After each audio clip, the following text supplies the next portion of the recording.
ముందుగా నిజామాబాద్ నగరంలోని ప్రభుత్వ పాఠశాల శంకర్ భవన్ పాఠశాలల్ని సందర్శించి సమస్యల్ని తెలుసుకోవటం జరిగింది. ప్రధానంగా ఈ పాఠశాలలో గత అనేక సంవత్సరాలుగా పిల్లల్ని చదవడానికి వస్తున్నప్పటికీ వాళ్ళకు కావాల్సినటువంటి మౌలిక సదుపాయాల్ని కల్పించడంలో ఇంకా ప్రభుత్వం తగిన శ్రద్ధ పెట్టకపోవడంతో ఈరోజు పిల్లలకి సరైనటువంటి మౌలిక సదుపాయాలు అందుతలేవు. అట్లాగే పిల్లల సంఖ్యకు అనుగుణంగా ఉపాధ్యాయుల నియామకం పెంచాల్సినటువంటి అవసరం ఉన్నది. అట్లాగే ఈ పాఠశాలలో పిల్లల కన్నా ఎక్కువ ఈరోజు కోతుల బెడద పెరిగిపోతున్నటువంటి పరిస్థితి ఉన్నది. ఎప్పుడు ఏ కోతి ఏ పిల్లల్ని గాయపరుస్తుందో తెలియనటువంటి ఒక భయం వాతావరణంలో పిల్లలు ఈ పాఠశాలకి వస్తున్నటువంటి పరిస్థితి ఉన్నది.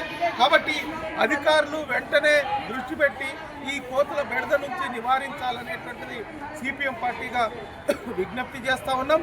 అదేవిధంగా ఈరోజు పిల్లలకు కావాల్సినటువంటి ఇంటర్నెట్ సదుపాయాన్ని కల్పిస్తే మరింత చురుకుగా వాళ్ళు తయారు కావడానికి అవకాశం ఉంటుంది. పిల్లలు ఆసక్తిగా ఉన్నారు. ఈరోజు వాళ్ళ ఆసక్తికి అనుగుణంగా మౌలిక సదుపాయాల్ని కల్పించాల్సినటువంటి అవసరం ఈరోజు ప్రభుత్వం మీద ఉన్నది. అట్లాగే ఈరోజు హిందీ పండిత్ రిటైర్ అయిపోయారు. హిందీ పండిత్ పోస్టులు ఉన్నాయి. సెక్షన్లని పెంచాల్సినటువంటి అవసరం ఉంది. దానికి అనుగుణంగా ఉపాధ్యాయుల్ని నియామకం జరపాల్సినటువంటి అవసరం ఉంది. ఈ పద్ధతుల్లో ప్రభుత్వం దృష్టి పెట్టాలని, లేకపోతే రాబోయే కాలంలో ఈ సమస్యల మీద పాఠశాలల యొక్క సమస్యల మీద సిపిఎం పార్టీగా ఆందోళన చేయాల్సి వస్తుందని హెచ్చరిస్తా ఉన్నాం.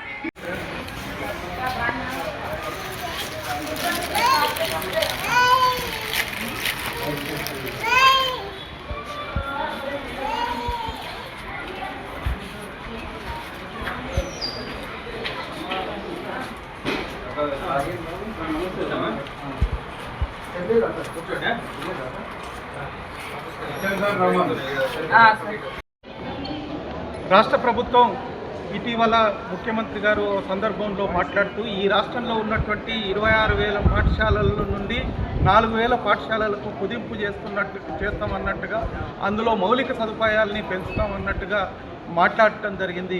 దీన్ని సిపిఎం పార్టీగా తీవ్రంగా ఖండిస్తూ ఉన్నాం. ప్రధానంగా ఈరోజు విద్యాభివృద్ధి జరగాల్సినటువంటి అవసరం ఉంది. విద్యా వ్యవస్థకు మరింత నిధులు పెంచి మౌలిక సదుపాయాల్ని కల్పించి సరిపడా సౌకర్యాల్ని పెంచాల్సినటువంటి అవసరం ఉన్నది.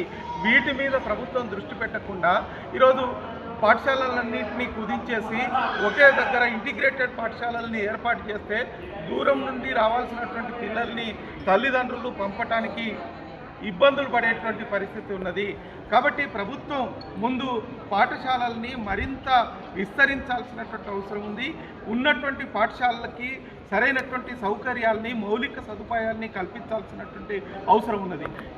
ఇటీవల సిపిఎం పార్టీ రాష్ట్ర కమిటీ ఆధ్వర్యంలో ప్రభుత్వ పాఠశాలల్ని సర్వే చేయాలనేటువంటి నిర్ణయంలో భాగంగా నిజామాబాద్ నగరంలో పాఠశాలల్ని సర్వే నిర్వహించడం జరిగింది.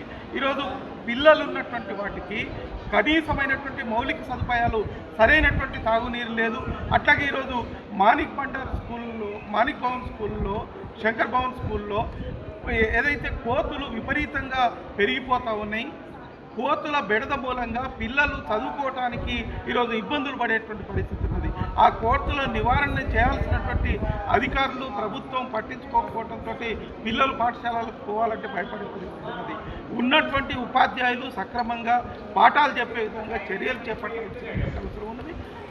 కనీసమైనటువంటి మౌలిక సదుపాయాల్ని, ఇంటర్నెట్ని, అట్లాగే కరెంటుని, బాత్రూమ్లు కూడా సరిగా లేనటువంటి పరిస్థితులు ఉన్నాయి. ఆడపిల్లలు బాత్రూమ్ పోవాలంటే ఇబ్బందులు పడుతున్నటువంటి పరిస్థితి ఉన్నది. కాబట్టి ఇట్లాంటి కనీస సౌకర్యాల కల్పనలో అధికారులు ప్రభుత్వం చొరవ చూపాలా, తగిన నిధుల్ని కల్పించాలా, అట్లాగే ఉపాధ్యాయుల నియామకాలని జరపాలనేటువంటి కోరుతా ఉన్నాం. ప్రభుత్వం వీటి మీద పట్టించుకోకపోతే రాబోయే కాలంలో ఈ సమస్యలపైన విద్యాభివృద్ధి కోసం మరింత పోరాటం చేయాల్సి వస్తుందని హెచ్చరిస్తాం.